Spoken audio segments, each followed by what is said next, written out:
I want to decode for you a big, major event that happened in the markets over the last week or so. And we're going to connect it back to the larger topics of havens and the economy and where it's going. So here's an article from the Wall Street Journal. All right, it's a front page article this weekend. A new crypto winter is here, and even the biggest bulls aren't certain why. So the story is that Bitcoin crashed over the last week. Huge wipeout, right? And people were sort of hysterical and upset. Here, let me read you a bit from the Wall Street Journal article.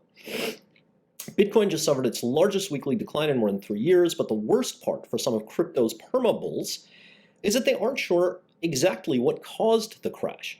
The sell-off left many of the market's luminaries searching for answers. Bitcoin is crashing and investors are freaking out, a crypto investor wrote on Friday. So Bitcoin fell, I don't know, 20, 30%, something like that, depending on how you calculate it, down a sharp 45% from its all-time high in October. All right, so that's a wipeout, right? So here's the Wall Street Journal, right? Looking for answers. Why did Bitcoin crash last week? Look, I don't think that there's a big mystery about this, all right? What else happened last week? Well, the Epstein files came out, right? And one of the things that was in the Epstein files is kind of this revelation that Bitcoin was partly created, or maybe in large part created, we don't really know, by the Epstein network, maybe by Epstein himself, right? So there's a real connection there. And you can go and Google that on your own. I won't kind of bore you with the details, but apparently Epstein took over a lot of the coding at some early point in Bitcoin's evolution. And so people didn't know about this, right? And so when the Epstein files came out, I think it's pretty clear what happened was that the Bitcoin market crashed, right? And it's been under pressure for a while, but this moment was different, which is that people said, oh my God, Bitcoin, this thing that was supposed to be this ultimate safe haven, this digital currency beyond the reach of governments or whatever, right? Better than a fiat currency. Created by, right, one of the world's most notorious pedophiles and whatever else the guy was, right? Secret agent, spy, blackmailer, charlatan, lunatic, right? Sex maniac. Go down the list of human evils, right? And so, I think it's pretty clear, right? What caused the Bitcoin crash? The revelation that pedophile island guy was behind Bitcoin, all right? Now, the reason that we're talking about this is not because of Bitcoin, right? I don't really care about Bitcoin. I think that crypto, has a place maybe in the modern financial world. It still has a lot to prove. What I really want you to take away from this are the lessons here, all right? And the lesson here is that Bitcoin melted down because of pedocapitalism. And this is a surreal thing for me to say, right?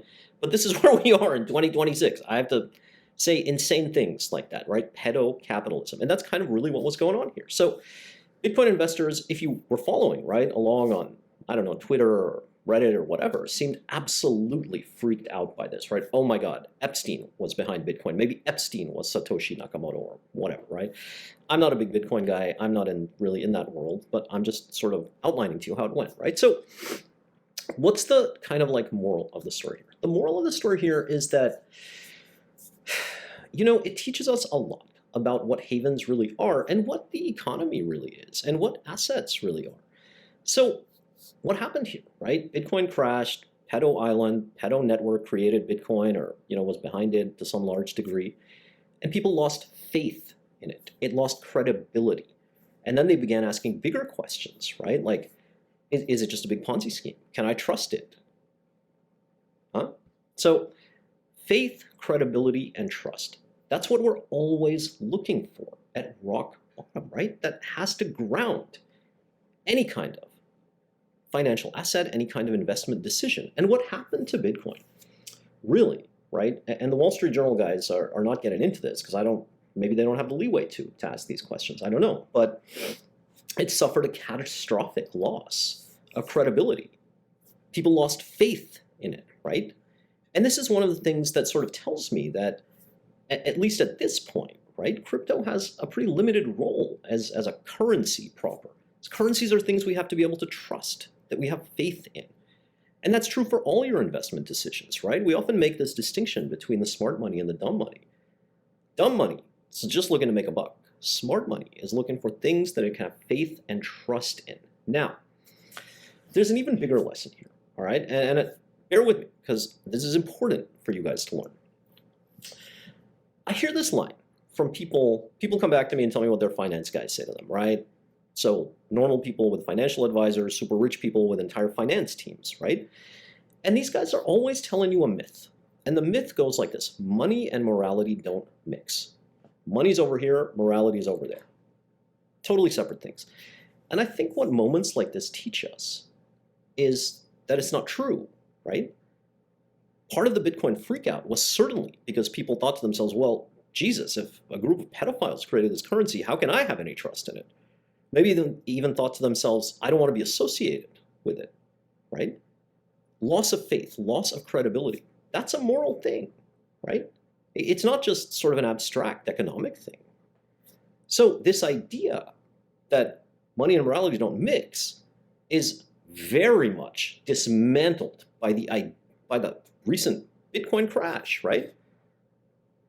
People don't want to be invested in a thing that appears to only be backed by pedophilia or whatever else was going on at the island, right? I won't dwell on that, but so you get the moral of the story here a little bit, right?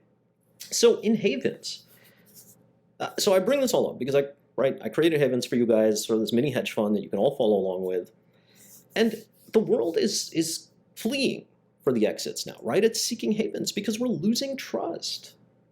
We don't feel that we can have faith in the systems and institutions around us, right? Especially in America, the smart countries, Canada, Europe, kind of leaping, taking the moment, seizing the moment. And their challenge is building up credibility, faith, and trust, right? They already have a lot. But it's seizing what America is squandering. And in that sense, this Bitcoin crash being derailed by the revelation that Epstein was behind it is kind of a parable of the larger problems in our world and the havens story, right? The havens thesis, the havens theme. Just that people are going to seek havens in a world that's destabilizing, in a world that's run by monsters, in a world where these, amoral monsters can take over islands and, do whatever to kids there, right? Just insanely evil kind of stuff. So I think there's a lot to really think about there, right? It's not about sort of crypto and making a quick buck. It's quite the opposite, right? It's about how things unravel, what we should be looking for at root when we're investing, when we're making choices in our lives. Does that make sense? That's a lot to chew on. I hope that was interesting. That sort of occurred to me today, right? I was kind of struck by the fact that a lot of people are kind of like not connecting the very obvious dots here, right? Crash, Epstein, pedophilia, the island, loss of faith, loss of credibility. Oh my God, have I just bought into like the most evil thing in the world? I don't want to be part of it. Can I trust it? That's for real, guys. And that kind of story is going to define a lot of our future now, right? On the good side and on the bad side, right? On the good side for systems, institutions, countries that can earn credibility and trust. On the bad side for countries and systems, institutions that are blowing it. So that's kind of in a nutshell almost what Havens is really about.